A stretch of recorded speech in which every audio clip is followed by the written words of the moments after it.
Howdy ESSM 406. The title of this video is Reading Strategically.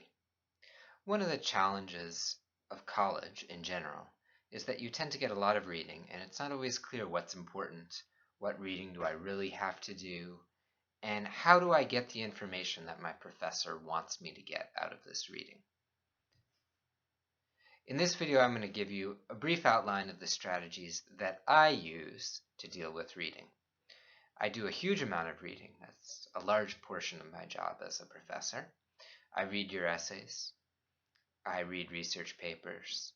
And I also, because I study policy, try to keep up with the basic news that's going on in the environmental policy world, both in Texas and the United States as a whole, and actually in other countries, since I do work in several other countries. How do you keep up with this? Well, the first thing you need to think about in terms of reading strategically is, what do I need to know from any particular kind of reading? Well, in this class, I give you a really basic guide to what you need to know from your reading. Every unit in this class, there's basically 5 units in this class, and every unit you're going to have to write an essay about the topic of the unit. And every essay has a grading rubric.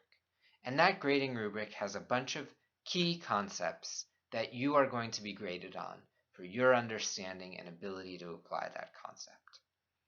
Now, the readings may contain sometimes information that you don't need to know. I think it's quite possible that you can get an A in this class without doing every single piece of reading. And you'll notice I don't test you to try to trick you to see if you read this little detail in the reading. But every reading is designed to help you understand the concepts. So the first thing I would do before I do any reading in this class, for any unit, is look over the grading rubric for the essay. Because that grading rubric is going to tell you what are the key concepts that I need to know in this class, in this unit. And then I would look at the readings that you have and say, okay, say for Unit 2, which we just completed, I need to know what externalities are. Well, Professor Fleischman gave me a bunch of readings about externalities. So I'm going to read them, and you'll find that some of the readings I give you are conceptual readings. They explain a concept. And some of them are actually examples, applications. Now, I want you to be able to apply these concepts. That's a pretty high level of thinking. In order to apply a concept correctly, you probably need to understand it. In order to apply a concept, it might help to see other applications. So as you go through the readings, you could just write down, okay, I need to know what externalities are. I need to know what public goods are. I need to know what common pool goods are. Those are some of the key concepts in Unit 2, right? So, okay, I have these key concepts, and I'm doing this reading, and it looks like there's nothing really helpful on this page.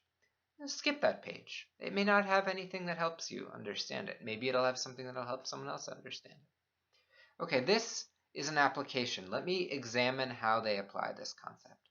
Okay, here they're explaining the underpinnings of this concept. Let me see what the underpinnings of this concept are. So that's a really good way to organize yourself to do the readings.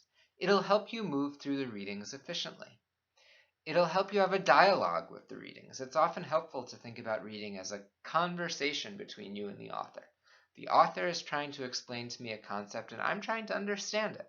Okay, what does he mean by this? Why is he telling me this? Why did my professor choose this reading? Now, I also have to give you a little bit of a warning. Something I often see students do in this class is that they look for alternative sources of information. They go online and they may Google this key concept. Maybe I can get this quicker by reading the Wikipedia article. And I don't have anything against that. But you need to be very careful. The online universe is full of misinformation. The readings that I've selected for you may not always be the easiest readings to understand. Some of them are quite complex, but they're selected because they're correct and they're clear. So use online sources maybe to help you understand it, but use the readings from the course as your primary sources. And if those don't help you, if you still feel like you're confused, then you should come to office hours, because we hold a lot of office hours in this class, because that is an opportunity for you to figure out the readings. So good luck and do great work.